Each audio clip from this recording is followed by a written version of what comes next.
Good afternoon students. मैं doctor Sanjeet मात्रा, government national college Sirsa से।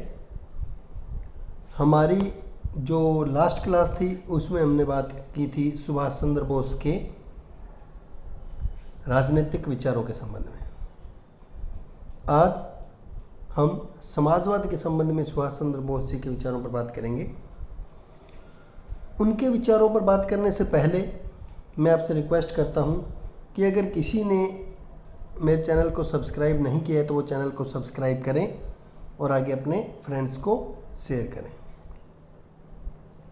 तो चलिए हम शुरू करते हैं सुभाष चंद्र बोस के समाजवाद संबंधी विचार। जैसा कि हम सभी को पता है, सुभाष चंद्र बोस जी एक ऐसे व्यक्ति थे जो समाज के अंदर किसी भी प्रकार के भेदभाव या किसी भी प्रकार के विभेद को स्वीकार नहीं करते थे। व्यक्ति को या व्यक्ति की स्वतंत्रता को महत्व देते थे।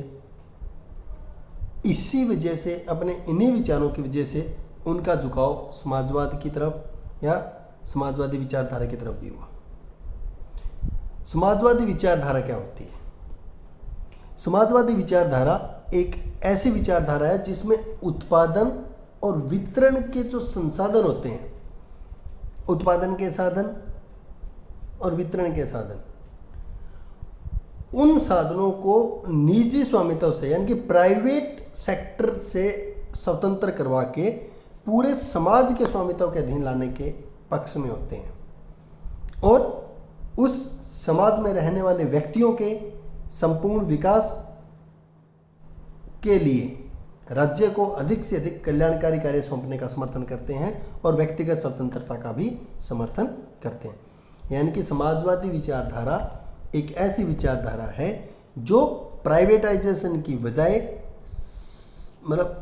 को सहकारिता पे, समाज के स्वामित्व पे ज़्यादा विश्वास करती है और उत्पादन और वितरण के साधनों को समाज के स्वामित्व के अधीन लाना चाहती है और राज्य का स्वरूप उस प्रकार का हो कल्याणकारी, जिससे व्यक्ति के व्यक्तिगत विकास हो सके और राज्य को अधिक से अधिक कल्याणकारी स्वरूप प्रदान हो सके। इसी विचारधारा से सुभाष चंद्र बोस जी भी प्रभावित थे।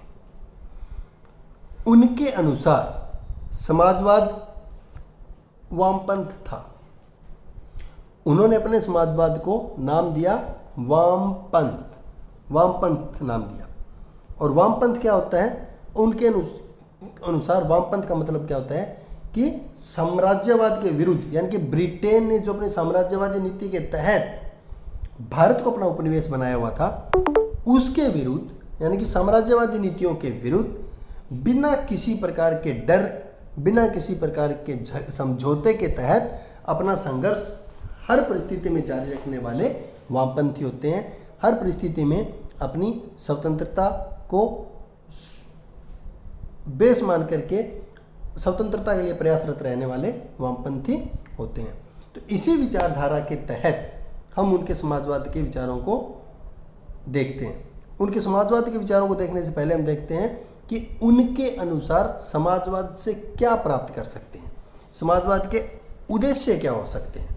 सबसे पहले उन्होंने कहा कि समाजवाद एक ऐसा व्यवस्था होती है जिस व्यवस्था में किसानों और श्रमिकों के हितों का ध्यान दिया जाता है, उनके हितों के समर्थन करेगा। वो जमींदारों के और पूंजीपतियों के और साहूकारों के हितों का समर्थन नहीं करेगा। दूसरा, भारतीय जनता की पूर्ण राजनीतिक और आर्थिक मुक्ति के लिए कार्य करेगा, यानी कि भारतीय लोगों को राजनीतिक और आर्थिक अधिकार देगा, अपने आर्थिक संसाधन देगा और अब आर्थिक ऐसा माहौल देगा कि अपनी आर्थिक गतिविधियों को वो कर पाए। नेक्स्ट है कि खेतीहर और औद्योगिक जीवन का पुनर्गठन होगा, यानी कि खेतीबाड़ी करने वाले लोगों के लिए नई व्यवस्था बनाई जाएगी, उद्योगों का राष्ट्रीयकरण होगा और नए प्रकार से औद्योगिक जीवन की शुरुआत होगी। एक नई इकोनॉमिक सिस्टम का डेवलपमेंट किया जाएगा, एक नई मुद्रा सिस्टम की व्यवस्था होगी नए समाजवाद के अंदर। सुभाष चंद्र बोस के समाजवाद का उद्देश्य एक और था कि जमींदारी प्रथा का खत्म करके जमींदारी प्रथा को उन्मूलन करके उसकी जगह एक जैसी एक समान भू व्यवस्था करने का प्रयास किया जाएगा। और अपनी इसी दिशा में वो कहते थे कि एक शक्तिशाली राजनीतिक दल होगा और उसी दल में लोग विश्वास करेंगे और वो दल सैनिक अनुशासन के द्वारा संचालित होगा। और उनके अनुसार समाजवाद स्वतंत्रता आंदोलन के लिए विशेष रूप से सहयोग प्राप्त करने का प्रयास करेगा और विशेष समुदाय का सहयोग प्राप्त करके भारत को स्वतंत्र कराने का प्रयास करेगा। तो ये वो मुख्य उद्देश्य हैं जिनके आधार पर हम उनके समाजवादी विचारों को देखते हैं। उनके समाजवादी विचारों की प्रमुख विशेषताएं क्या हैं? पहला है उत्पादन और वितरण के साधनों का समाजीकरण, कि वो ये चाहते थे कि उत्पादन और वितरण के साधन जो हैं एक जगह पर केंद्रित ना हो जाए, एक हाथ में नहीं होने चाहिए, वो समस्त समाज के होने चाहिए, ताकि समाज में आर्थिक असमानता को समाप्त किया जा सके, आर्थिक असमानता नहीं होने पाए, अमीरी और गरीबी के अंतर को खत्म किया जा सके। उन्होंने स्वयं लिखा है, राज्य को योजना आयोग की सलाह से खेती तथा उद्योगों की व्यवस्था के उत्पादन तथा वितरण दोनों ही क्षेत्रों में धीरे धीरे समाजीकरण की व्यापक योजना अपनानी पड़ेगी। कहने का मतलब है कि उत्पादन और वितरण के साधनों को समाज का हिस्सा बनाना चाहते थे, सरकार के या किसी निजी व्यक्ति के हाथों में केंद्रित नहीं करना चाहते थे। दूसरा है उनका समाजवाद में योजना आयोग का उन्होंने प्रस्ताव रखा कि एक ऐसे योजना आयोग की स्थापना होगी जिस आयोग की सलाह पर उत्पादन का, स्वतंत्रता के क्षेत्र में कृषि और औद्योगिक व्यवस्था को धीरे धीरे समाजीकरण के दायरे में लाया जाएगा और उनको व्यापक स्तर पर लागू किया जाएगा। और उस योजना आयोग के पास स्वतंत्र भारत के संसाधनों की किसी भी प्रकार की कोई कमी नहीं होगी और ब्रिटिश साम्राज्यवादी नीतियों का वो विरोध करेंगे, क्योंकि भारत के अंदर संसाधनों की कमी नहीं है और उन संसाधनों का वो भारत के लिए इस्तेमाल करेंगे और इस प्रकार की व्यवस्था करेंगे कि कृषि और औद्योगिकरण का सामाजिकरण हो सके और धीरे धीरे उनको सामाजिकरण के दायरे में लाया जा सके।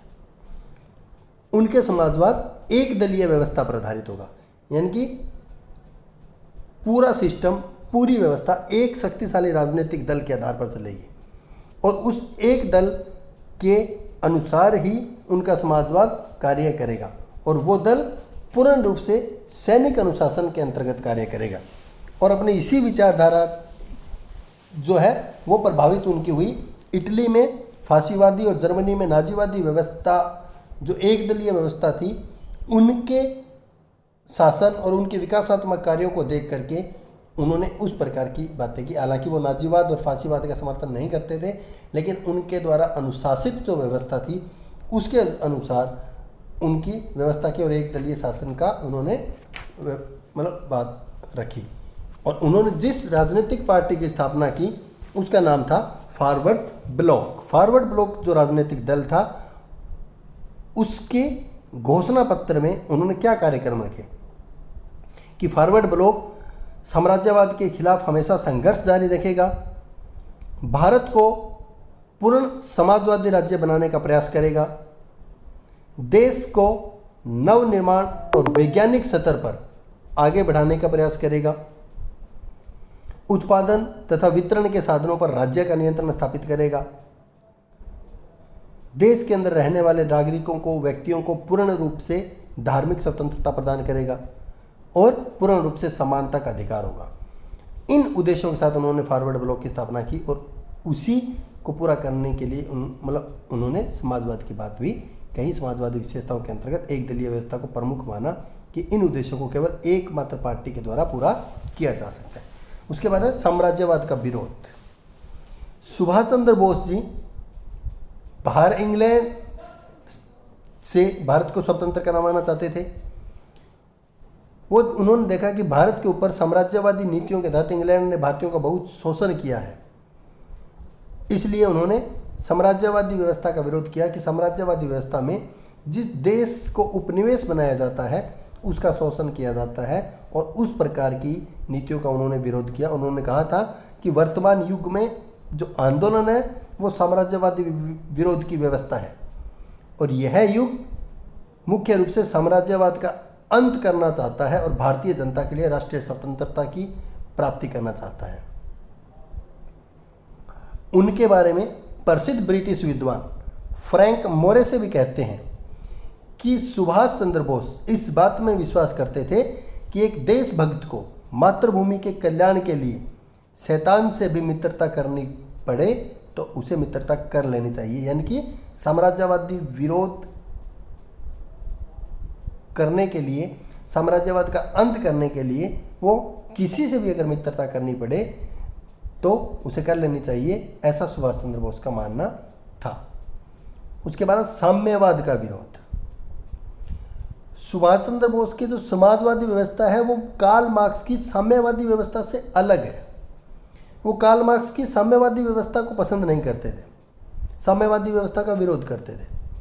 मार्क्स ने अपनी साम्यवादी व्यवस्था में वर्ग संघर्ष की बात की, वर्गीय हिंसा की बात की, जबकि नेताजी भारत को गरीबी से, निरक्षरता से और जो वर्गीय भेदभाव था उसको समाप्त करना चाहते थे और समाज में एक प्रकार से कल्याणकारी राज्य की स्थापना करना चाहते थे।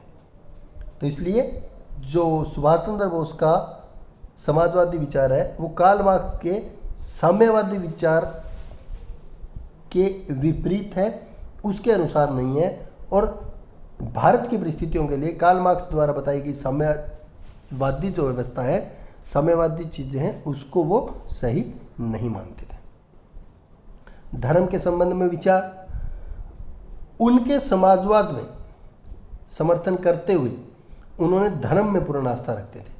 उन्होंने धर्म का कभी विरोध नहीं किया, जबकि कार्ल मार्क्स धर्म का विरोध करते थे।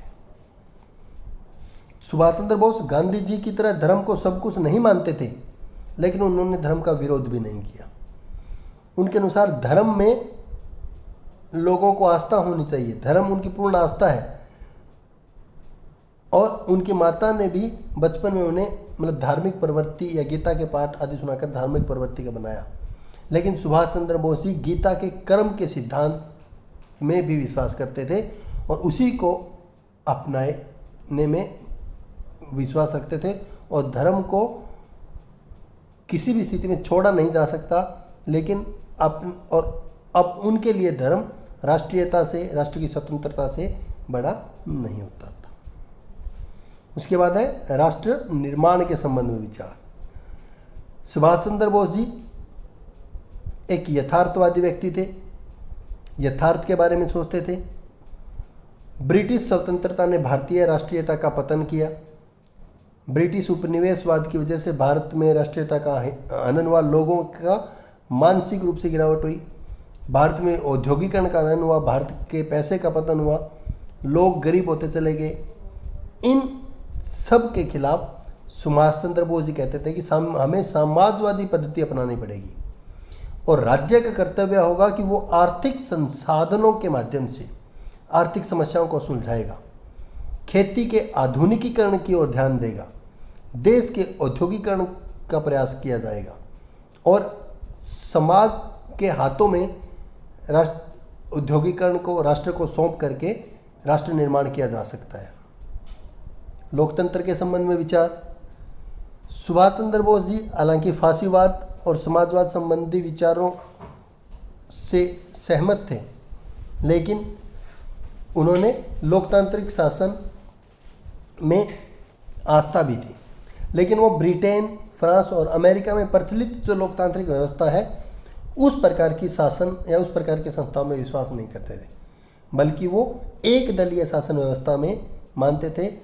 और ब्रिटेन, इटली, जर्मनी, फ्रांस आदि देशों की जो शासन प्रणाली है उसमें उनका विश्वास था और इसी के लिए उन्होंने फॉरवर्ड ब्लॉक नामक दल की स्थापना की और उस दल के अनुशासित और सेना के अनुशासन में होना चाहिए, ऐसा उनका मानना था। स्वतंत्र भारत में लोकतंत्र के स्थान पर कुछ समय के लिए सर्वसत्तावादी शासन की व्यवस्था को लागू करने के समर्थन में थे, लेकिन धीरे धीरे लोकतांत्रिक व्यवस्था की ओर बढ़ने का पक्ष रखते थे। लेकिन उन्हें उनके विचारों की वजह से फासीवादी विचार भी माना जाता है, लेकिन ऐसा कहना शायद उचित ना। राष्ट्रीय विकास योजना का प्रस्ताव। सुभाष चंद्र बोस जी भारत के निर्माण के लिए, राष्ट्र के निर्माण के लिए एक 5 सूत्रीय योजना प्रस्तुत की, एक राष्ट्रीय विकास योजना का प्रस्ताव रखा, जिसके तहत वो घरेलू और कुटीर उद्योगों को विकास करने की बात करते थे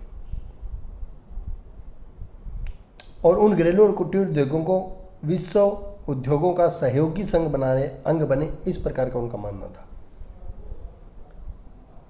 उत्पादन के क्षेत्र में, धातु के क्षेत्र में, परिवहन, संचार आदि क्षेत्रों में उद्योगों का विकास करने का समर्थन करते थे। औद्योगिक शिक्षा और प्रशिक्षण की ओर ध्यान दिया जाए, ऐसा भी उनका मानना था। उसके बाद है राजनीतिक पद्धति संबंधी विचार। सुभाष चंद्र बोस जी भारत में जितनी भी राजनीतिक पद्धतियां विद्यमान हैं उनमें संश्लेषण करके एक राजनीतिक तंत्र बनाने की बात करते थे। उनका विचार था कि फासीवाद, साम्यवादी और लोकतांत्रिक प्रणालियों में कुछ अच्छी बातें हैं।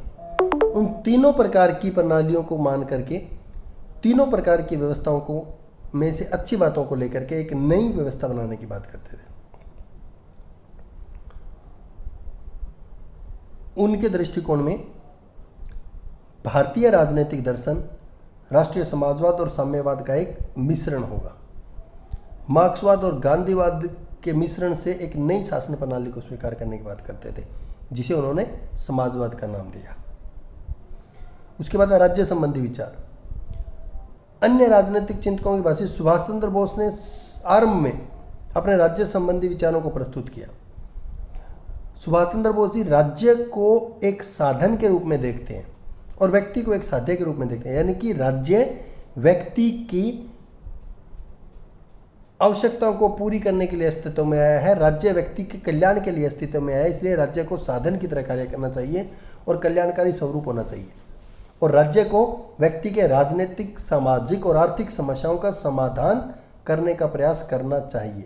लेकिन वो प्रजातांत्रिक ढंग से नहीं हो सकता, वो सर्वसत्तावाद के रूप में अगर राज्य आधारित होगा तो उनका समाधान हो सकता। तो इसलिए वो राज्य को एक प्रकार से सर्वसत्तावादी व्यवस्था के रूप में कल्याणकारी संस्था बनाना चाहते थे और उसके आधार पर व्यक्ति के राजनीतिक, सामाजिक, आर्थिक समस्या का समाधान कर व्यक्तिगत स्वतंत्रता का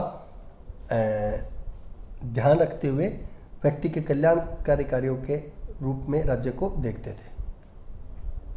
स्वतंत्रता संबंधी विचार। स्वतंत्रता उनके लिए बहुत महत्वपूर्ण थी और अपनी स्वतंत्रता संबंधी विचारों के लिए ही वो भारत की को पराधीनता से मुक्त कराने के लिए उन्होंने ICS की परीक्षा पास करके ICS की नौकरी ज्वाइन नहीं की, ICS की नौकरी से त्यागपत्र दे दिया और स्वतंत्रता आंदोलन में कूद पड़े, क्योंकि उनका मानना था कि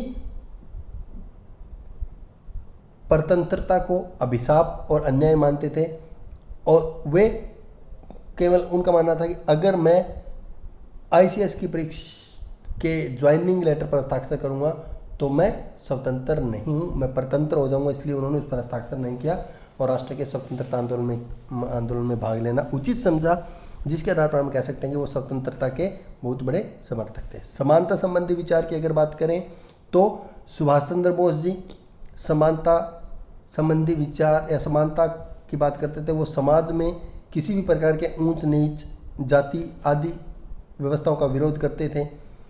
सवर्ण और दलितों में जो विभेद किया जाता था उसका विरोध करते थे।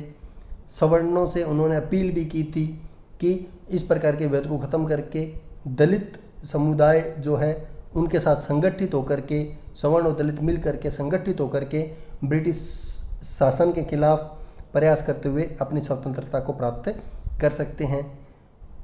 समानता संबंधी विचार की वजह से ही उन्होंने समाजवाद की बात की सर्वसत्तावाद के आधार पर कल्याणकारी राज्य की बात की। तो ये जो विभिन्न बातें हैं, इन बातों के आधार पर अंत में हम कह सकते हैं कि सुभाष चंद्र बोस जी के समाजवादी विचारों में हम एक प्रकार से उनकी आत्मा की उच्चतम अभिव्यक्ति को देखते हैं। वो व्यक्ति की निजी स्वतंत्रता के साथ साथ राष्ट्र की स्वतंत्रता को महत्वपूर्ण मानते थे, समाज में राज्य के कल्याणकारी स्वरूप को देखते थे। उन्होंने लोगों में राष्ट्र की सेवा की भावना को भर दिया, राष्ट्र की सेवा की भावना को कूट कूट कर भर दिया, और वो सही मायने में एक सच्चे राष्ट्रवादी थे जिन्होंने एक ऐसे समाज की कल्पना की जो कि सर्वसत्तावादी व्यवस्था के आधार पर कल्याणकारी स्वरूप का राज्य हो सकता था। आज के लिए इतना ही। शुभकामनाएं। धन्यवाद। अगली क्लास में हम सुभाष चंद्र बोस के बारे में कुछ और महत्वपूर्ण बातें करेंगे। उम्मीद करता हूं कि आपको पसंद आया होगा।